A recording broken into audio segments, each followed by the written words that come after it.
11 of Before the Fight. As usual, joined by my co-hosts, Shotgun Shannon O'Connell, Nick Noonan from Noonan Boy Promotions. A big show today. Shannon, how are you? I'm good, thanks. How are you? Yeah, good.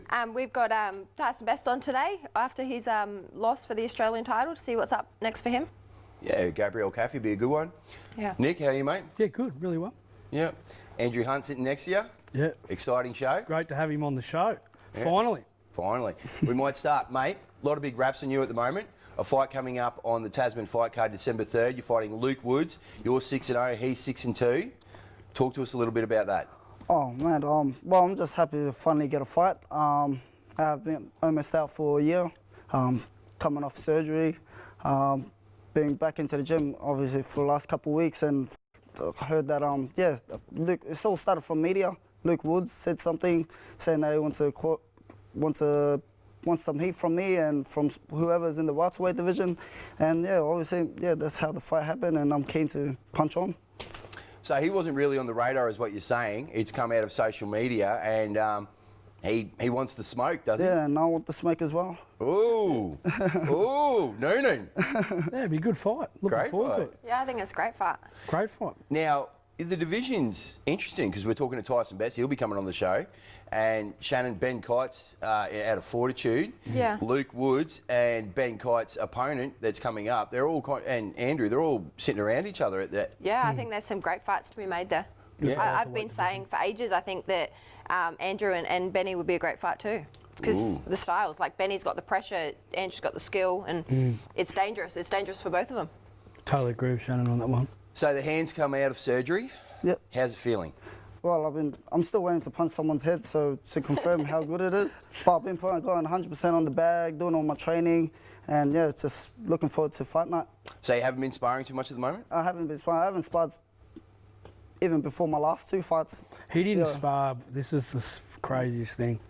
Andrew didn't spar before the Caesar fight, and he didn't. Yeah, and he didn't spar before the fight in Bendigo as well. Yeah, because I ended up hurting my hand in the Bendigo fight, so it was pretty much just taking care of my left hand going into my last two fights. So, Luke Woods, coming out of Tasmania. Have you rolled a bit of tape on him? I rolled a bit of tape of him. I caught about a minute of his action. He's fast, he's slick. He's got the nickname Fast and Cocky. I reckon it suits me too, so I feel like it's a 50-50 thing where like it's a battle of who's faster, who's cockier. Yeah. I'm looking forward to the fight. I've seen the way he fought. I saw his amateur fight with Jeff Horn, and yeah, I can't wait to see what's on the table with him. What have you changed in camp at the moment? Still got the same training schedule, just readjusting to what Glenn's been telling me throughout doing pads. Keeps his eye on me when I'm doing bags, just adjusting to what Luke Wood's going to bring to the table. He's done his research and I'm just listening. Does some good work with Freddie too, his father as well. So with the pads, Freddie's very good on the pads, isn't he? Yeah. How do you see this fight going, Shan? Oh, I think it's a great fight. I think it is a 50-50 fight. Like it's skill-wise, I think no one can beat Andrew. So it's just going to come down to rounds and pressure. That's what I see. Big raps. No? Yeah, styles makes fights. I think it'll be a very good fight early. I'd still like to see Andrew get a bit more power, and I know that him and his team are working on that. But if you go off that last fight with Caesar, Caesar's one of the all-time good fighters. Caesar, what was he, 35-2 or something? Fought in Vegas, conceded, he's had some wars. Andrew beat him 8 rounds to 0. It was funny with the commentators, because I was actually at the fight and then we rolled it back, Barry Michael and Ben Damon, they're great commentators, but they were like, oh, we're going to find out today how good this Andrew Hunt is and this is a big step up. And then after 2-3 rounds, they sort of, oh my God, the kid's absolutely just outboxing him. He's quicker across the gap, his jab. You're actually toying with him a couple of times. You made him look silly. So if Andrew does that, I think in this fight, very similar to what he did against Caesar, I think he should win the fight comfortably. But in saying that, Luke Woods is going to be a little bit different to Caesar. Luke Woods is not Caesar. Yeah, exactly. So Luke Woods is, Caesar's at the end of his career, no disrespect, but Luke Woods is obviously, primed and peak and ready to go. So stylistically, I think it'll be a very good fight, but I think I see Andrew winning the fight. Mate, you're an exciting young prospect, 6-0. Been on some great shows. Luke Woods, no slouch at 6-2. It's going to be a good fight. Like Shannon said, there's some fights to be made in that division. You've got some big raps on you, mate. Keep fighting, and I'm sure we're going to see more of you. Thanks for having me on the show. I'm Joel Kamiko Camilleri, and you're watching Before the Fight.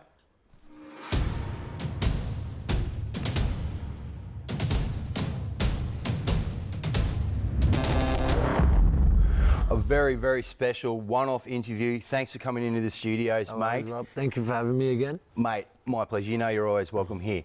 Now, you've had a bit of time to settle down after you made history, and we were there to witness it. How's the process been for the last week too? It's been pretty crazy. Like over the weekend, I still couldn't believe it. The fight had already happened and it was already gone. Like all the training and stuff I did for it, and then yeah, it was already done, and I was the Australian champion. So, but now things have settled down. The social media was crazy. We had a lot of positive feedback. So. Yeah, it's been good. Mate, you've been extremely well received, obviously off the back of all the good things that you've done in the amateurs that's built up your profile. Now, stepping into the pros, the light is on you, and mate, you are shining. Well done. Cheers, I appreciate it. Yeah, it was different walking out to a home crowd. It's been a while since I've come out to all my family and friends there just cheering me on. It felt good, but like, yeah, the nerves started kicking in when I started walking out. But yeah, how long until the nerves started settling down? Well, once I got in there, like it was pretty much. I knew I was in a fight straight away. He came out with a big punch. I was lucky. I was switched on, but yeah, once I got past the third or fourth round, like I started realizing, I'm not in the amateurs anymore. Like I'm going 10 rounds. Like so, yeah. Once I got past that, found my second win, and yeah, I was ready to go the 10 rounds if I had to.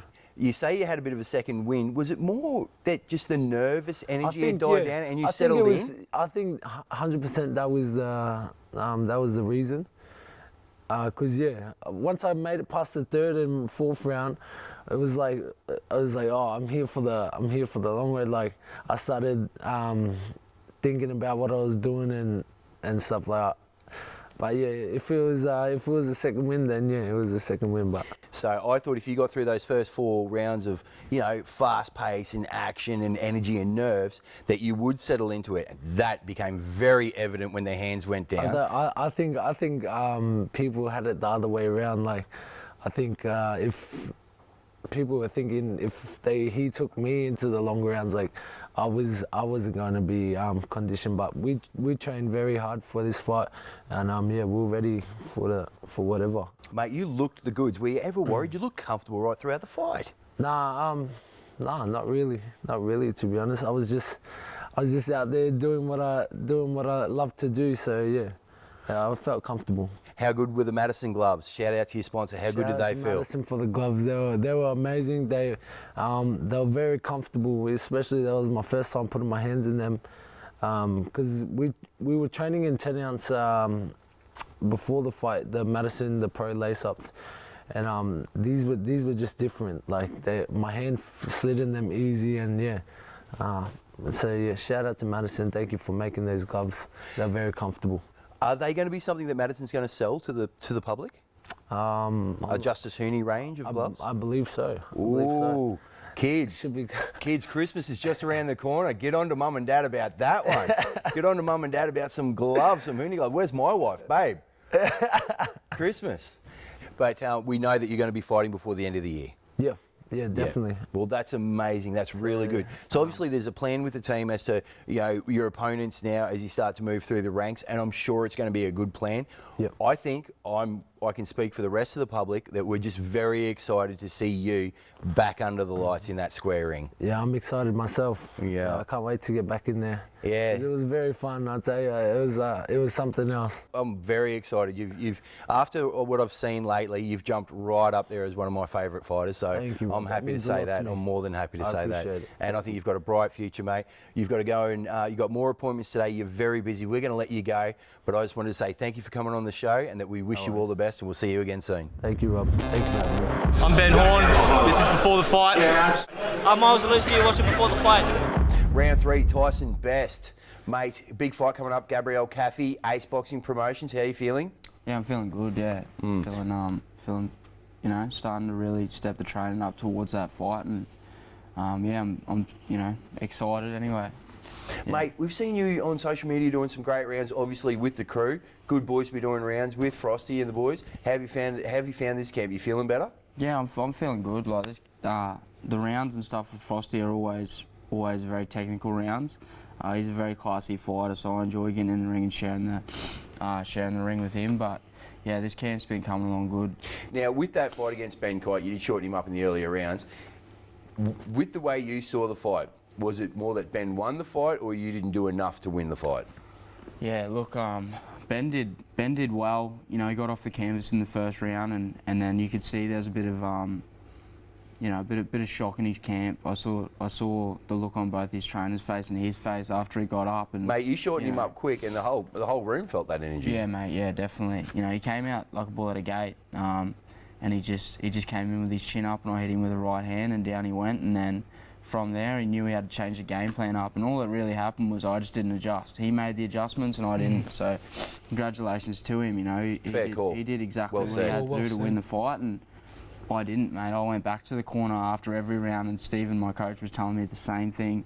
He told it to me about 50 different times. If he could speak it in every different language, he would have, just to try and make it sink in. And what was that instruction? I just didn't do it. What was that instruction? Just a bit of lateral movement, bit of moving back, and because all Ben was doing was waiting for me, and then he'd step back, and then he'd come straight in, and then he'd just shorten me up, and then that's when the dirty boxing come into play. The dirty boxing, and he sat on your chest.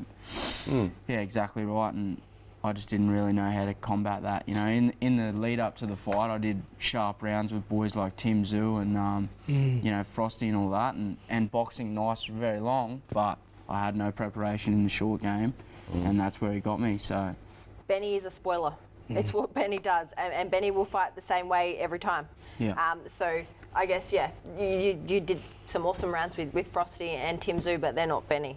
Obviously, you've moved past that. Gabriel Caffey's not going to be fighting the same kind of fight against you. What do you expect out of that? Oh well, the last fight, man. The last fight, I was lucky enough to finish it early. We got him out of there in the third round. But you know, at the start he was nice and sharp, nice and long. So he's changed trainers though. Sorry, he's now with Dundee Kim. So I'm expecting him to be fit and strong. But yeah.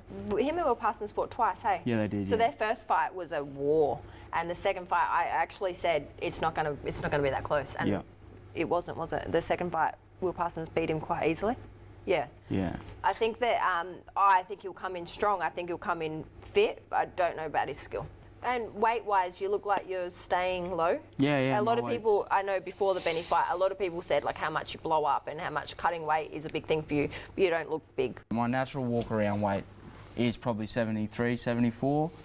Stephen will probably tell you it's 70, but you know, he's a little bit like harsh, a good coach. Yeah, like a good coach is, but yeah. But now that I've sort of got everything down pat, you know. Mate, with you doing the rounds that you're doing in the ring, it's going to be hard for you to blow out of the way. When's the date for this one? 28th November. Can't wait. Yeah. So you know I've got more weight to lose than you. Do you? Yep. Are you fighting? Yep. I'm fighting December 3. Oh, December 3, yeah, right. What, how much do you have to lose? 9 kilos. Tyson Best, thank you very much for being on the show, mate. And shout outs to Matrix Gym, and we can't wait to see you on the 28th. Yeah, beautiful. Thanks, mate. Tim Tszyu, head of Australian boxing, exciting year, exciting end of the year. How important is this fight, and how many boxes did it have to tick in Team Tszyu 2's request list, basically, to make sure that this was a great fight? Well, there wasn't many other options. You know, I think Jeff Horn was the pinnacle in here in Australia, and there's not many names after that. There were a few names floating around, but you know, for personal reasons, they couldn't do it. So, you know, the next best option was New Zealand. You know, still international fighter, top 15 in the world. Again, it makes me want to wake up in the morning and train even harder. How are you feeling at the moment? Right now, this is the pinnacle. This is where your muscles are sore, your legs are shaking. You're getting your hard rounds in. You're getting pushed. This is part of boxing.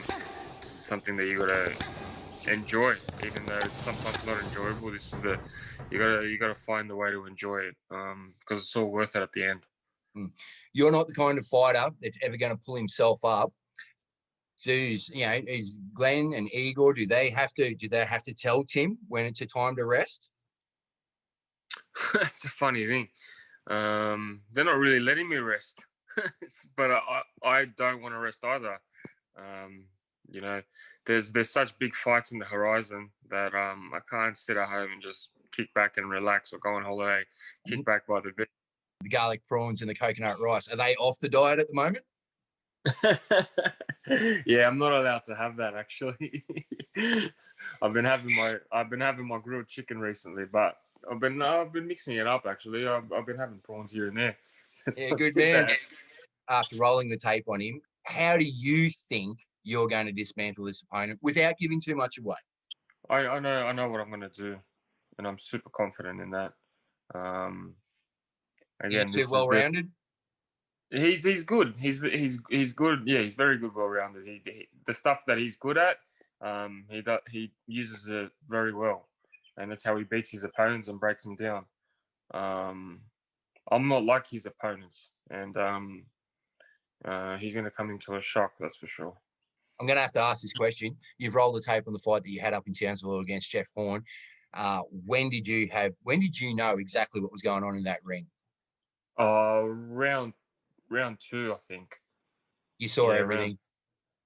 Yeah, I knew everything that he could bring. I felt 10 times stronger than him inside, and I studied him, and I knew him off by heart, and I knew there was 3 different punches that he could throw, and I could see them coming before he even thought about throwing them. So I was 10 steps ahead of him. So again, that was clear. To be fair, that was clear to anybody that was watching. Yeah. It's boxing's a science, and it's a chess game, and you got to be 10 steps ahead of your opponent. And the Jeff Horn fight was just, I was the smarter man. Happy birthday for yesterday. Thanks. Excellent. How'd you celebrate it? I was at the gym, actually. Good man.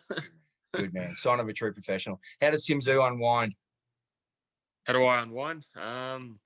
Recently, I bought a '69 Mustang. So Cleveland or Windsor, 302 or 351? 302.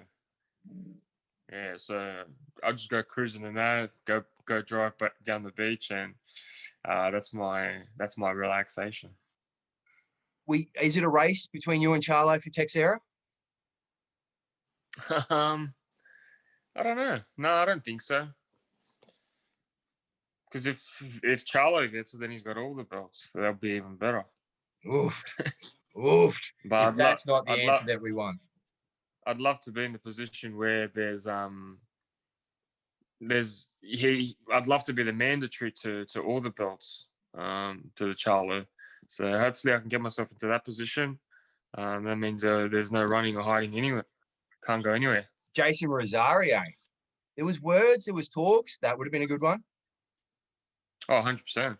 Yeah, that would have been great. Honestly, anyone in the top dogs in that division, in my division, I'd love to take them on. Right. So, boxing gods say that we have clear skies and we can fly. After Bowen Morgan, I know it's up to your team. I know you leave it up to them. But is there a plan now to branch out and start taking on the international world? When I said it after the Jeff Horn fight, I wanted this to be the last one here, because I need to be recognised not just nationally, but I want to be recognised internationally, and that's to fight the big boys. 3.5 years into the sport, I feel like it's the time's right now to go to the very top. Before you fly out of this country, but you have to be on our couch at some stage. Or I've got to fly down there and try and get down there and set up a little studio at Matty Rose's or something, and have you host a little Sydney show. Yeah, 100%. Mate, I'd love to. Get some rest, eat up, Thanks, hydrate, appreciate stay it, focused, mate. and go get them, huh? Thanks, mate. See you later. Talk to you. Thank you. I'm Michael Crowley, and you're watching Before the Fight. Hi, I'm Karolinka, and you're watching Before the Fight. A massive weekend of boxing for Australia. George Kambosos doing enough work to get Lee Selby out of the way and get his mandatory against Teofimo Lopez. When I look at that fight yesterday, and I give George the fight probably 8 rounds to 4, 7-5, but I will be a little bit critical of George with the Teofimo fight, potentially. I use the word potentially because Selby yesterday looked like like George was fighting a welterweight. Selby looked so much bigger. That's why I said, how did Selby get down? Now, if he's going to fight Teofimo Lopez is going to be a lot bigger than George. I think you got a little bit frustrated by Selby. Yeah, he did. Okay, and their game plan didn't come off. That's the one that worries me for Teofimo Lopez. That moves us to Jason Maloney, Naoya Inoue. Do you want to kick us off on that one? Good for saying his name right, Rob. Yeah. Great journalism. Come on up on me. Inoue, not Inui. It was always going to be a tough ask for Jace. How is he going to win that fight? As you know, you've sparred him. Jason likes to work hard on the inside. Now, that's his strength. When he beat Baez, he beat him Mexican style on the inside. Does he do that against Inoue? I said last week, no, you can't do that against Inoue because if you get too close to Inoue, he's got the power. And actually, when you saw him get knocked out in was it round 7 yesterday, round 8? 7. Yeah. 7. Inoue actually threw the punch from here. He didn't throw it from there. That's how much power he's got. But I was pretty interested. I'll be interested to find out off Tolj and Angelo Hyder what the game plan was there because this is not knocking Angelo Hyder, but I just saw throughout the rounds the game plan didn't change. I think as well, like, game plan is that's all good, but like I've heard people say it about numerous fighters, like Manny Pacquiao, you don't realise how fast he is until you get in there with him. That's right. Jeff Horn, you don't realise how awkward he is until you get in there with him. Could be the same deal. They might have gone in there with this perfect game plan. Right. Inoue didn't let them fight back to that game plan. And he's experienced enough, he's good enough to ruin someone's game plan. That's a brilliant point made by the Queen. So moving from that, we're wishing safety and success to Jason. We've spoken to Tim Tszyu via a Zoom call as to what we expect to see from him and his team with the upcoming fight against Bowen Morgan. Obviously, they're laser focused at the moment, like the camp always is, and great things coming out of there. But also an interesting fight. Former UFC legend, Pride legend, Mark Hunt versus Paul Gallen. Thoughts? To be honest, I don't know because Paul Gallen, he's a footy player, but he's also now you can't keep saying he's just a footy player. Like 10th professional fight. He's reasonably proved himself as a boxer as well. Barry Hall's on the show next week to talk about this. Can't wait. So this is going to be a big one. I think that if he can take, like he's got more skill than Mark Hunt, boxing skill, obviously. Does he really? But Mark Hunt with his Pride experience, his UFC experience, his K1 experience. Boxing's different. He Boxing's just different levels to it. He's heavy-handed. He's tough. Yeah, definitely. If he lands a punch, Gallen's going to sleep. It's a cross codes fight, much like Mundine Par, a Worlds Collide fight, much like what's going on with Stevie Sparks and Chad Collins, Great fight. Reece McLaren and Jake Wiley from Warwick. So there's cross codes fights at the moment in Worlds Collide, but that's another subject. We've reached out to Matt Rose and George Rose. We're going to talk to Tim them. Tszyu versus Michael Zarafa. I want to see it. Make that happen. Guys, another great show. It was awesome. Good stuff. Exciting things coming. Barry Hall on the couch next week. Big Bazza, can't wait Big to have him Bazza. on. He'll be able to give good insight on Paul Gallen. That's exactly what we're bringing him on the show to talk about, and obviously his fight coming up with Money Bill Williams at the end of the year, hopefully. Oh wow, yeah, that'll be awesome. So another couple of cards coming up. There's still a bit happening before Christmas, guys. Commonwealth title fight, first time in history. Yeah, Commonwealth title fight, December 3. Yeah, I'm fighting Corey Farr, which anyone that's ever seen us spar knows that we have good, like people have always said, people should pay for that. So it'll be awesome to get on TV and showcase what us girls are capable of. Another great episode. Looking forward to episode 12. Keep in touch with everything that we're doing at the moment with the social media. The hype video is out, wrapping the Tasman Fighters card from Stay Fresh Media. Lots of big things happening. Stay tuned. I'm Rob Scheif, and this is Before the Fight.